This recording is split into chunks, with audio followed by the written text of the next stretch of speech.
안녕하십니까. 오늘은 좀 제가 일 좀 하러 이렇게 들러 나왔습니다. 이 시간에는 제가 상속농지 관리에 대해서 좀 소개를 좀 올릴까 생각하고 있어요. 예. 보통 베이비 세대들이 지금 은퇴가 많이 이어지고 있는데 아마 추측컨대로는 한 70% 정도는 이어지지 않았을까? 요새 엄청 쏟아지고 있다고 얘기는 들리고 있어요, 주변에서. 근데 이제 막상 은퇴하고 뭘 할까 이렇게 막연하신 분도 계시고 또 일부 재취업에 성공하신 분도 계시고요. 그 중에서 우리 베이비붐 세대들이 되게 60년대 이쪽에 많이 올라왔거든요. 서울 유학 간다고. 그래서 이제는 이제 대도시 모였다가 주로 서울이죠. 이제는 내려올 때인데 그래서 이제 그러다 보니까 이제 연령대로 보면 이제 부모님이 돌아가시고 또 기양이나 해서 고향에 들어와서 또 이렇게 농지 관리하는 경우가 많거든요. 예, 그래서 그런 경우 한번 말씀드려볼게요. 형성농지 관리는 일단 뭐 아시는 분은 잘 아실 거예요. 그러니까 부모님이 8년 작용을 하고 그 다음에 이제 원래 8년 작용하면 혜택이 주어져야 마땅한데 그렇지는 않아요, 현실이. 원래 제가 보면 뭐라 그럴까 특히 농업진흥구역 같은 경우는 천형, 응? 하늘에 천형이라 할 정도로 규제가 많았고 그 부담을 고스란히 농업인들이 안고 있어요. 그런데 이제 그게 그 다음 때 넘어갈 때 혜택이 별로 그렇게 크지 않다. 그래서 무슨 얘기냐면 8년 부모님 경제할 경우에는 양도소득세, 비과세 혜택이나 뭐 이런 게 좀 크게 주어져야 되는데 현재는 조건부로 주어지고 있습니다. 그래서 즉 1년 작용을 해야 돼요. 근데 1년 작용이 그 의미가 좀 남다른 것이 단순한 작용하고 다르더라고요. 제가 관리하다가 공부를 좀 해보니까 이제 정부 입장이 아닌 일반 국민 입장에서 일반 사람 입장에서 보면 농지 관련돼서 두 가지로 보이더라고요. 예. 이건 뭐 객관적으로 정확한 건 아니고 그냥 입장이에요. 예, 국민 입장에서 하나는 그냥 전통적인 농지 행정인데 예를 들면 농업인 관리라든가 농지원부, 농업경영지 등록 이런 일상적인 농지 행정 있고 그다음에 뭐라 그럴까?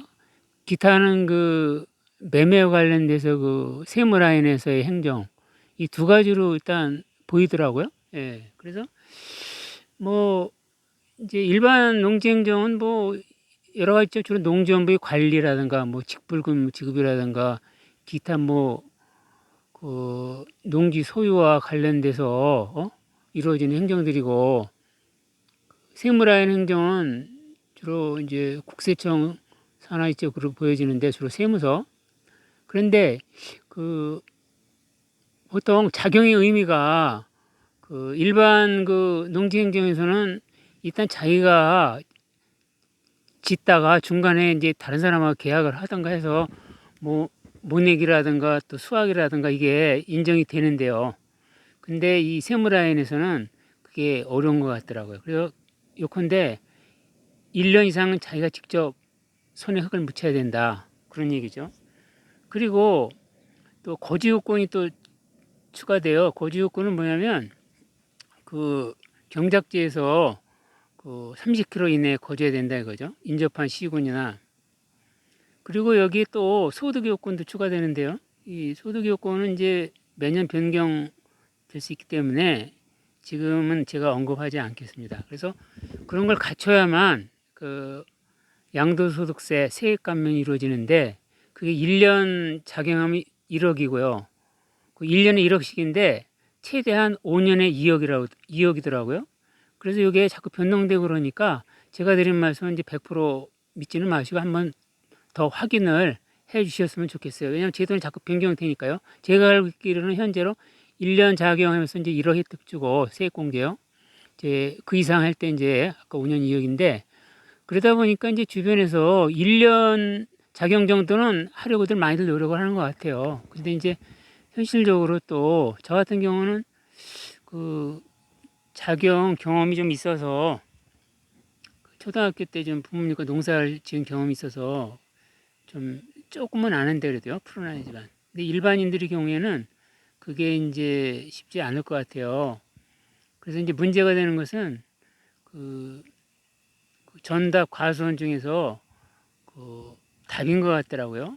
전이야 뭐 그냥 심으면 되는 거고 원하는 거 과수원도 이미 정해져 있고.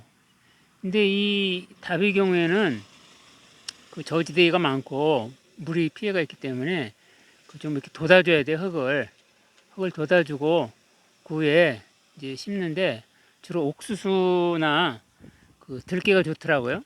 옥수수가 들깨는 이제 고라니 피해가 적어서 이 주변에도 보면 고라니 피해가 엄청나요. 뭐 저간 아우성들이니까요. 이제 농사 못 짓겠다는 거예요 고라니 때문에. 근데 고라니를 빨리 그 유해동물로 지정을 해서 제거가 좀 돼야 돼요. 고라니 때문에 심지어는 고추까지 된다니까요. 고추 같은 거 심어놓으면 잎사귀를 다 먹어치우니까요.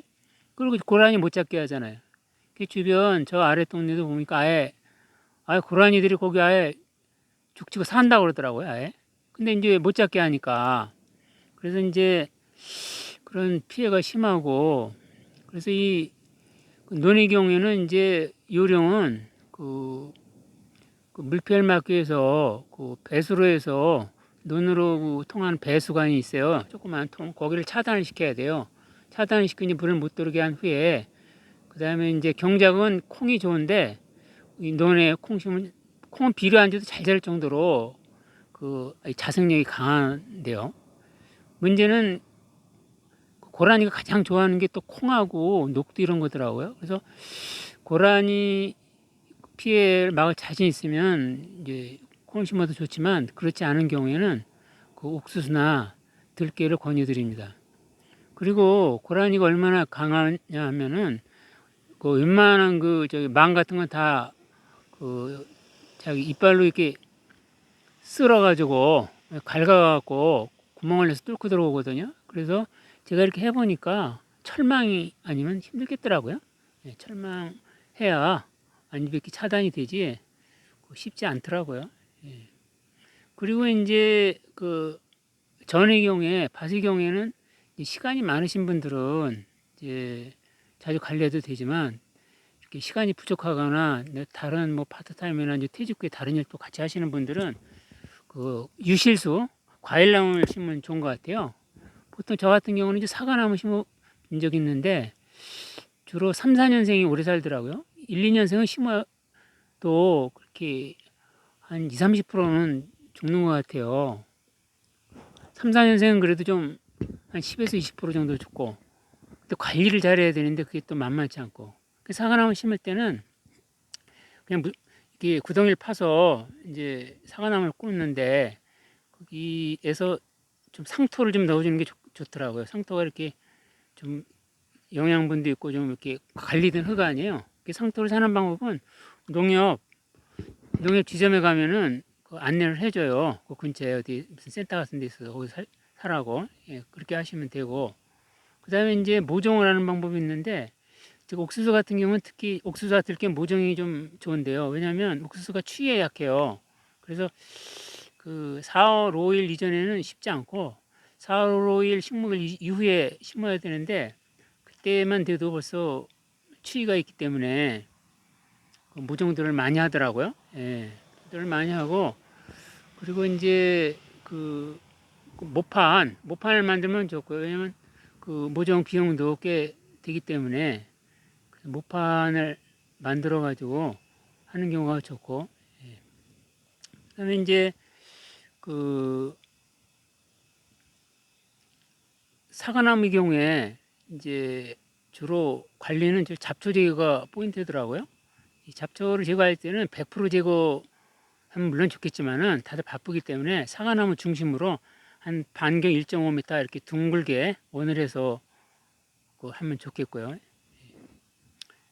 그다음에 이제 논에 옥수수나 이 들깨 심을 때는 물 관리가 중요하기 때문에 물이 많이 차면 안 되기 때문에요. 피해가 있기 때문에 물을 많이 차지 않게 관리하는 게 중요해요. 그래서 이렇게 흙을 좀 높게 한 15cm나 10cm 이상 이렇게 좀 돋아서 주면은 그 피해를 방지할 수 있겠고요.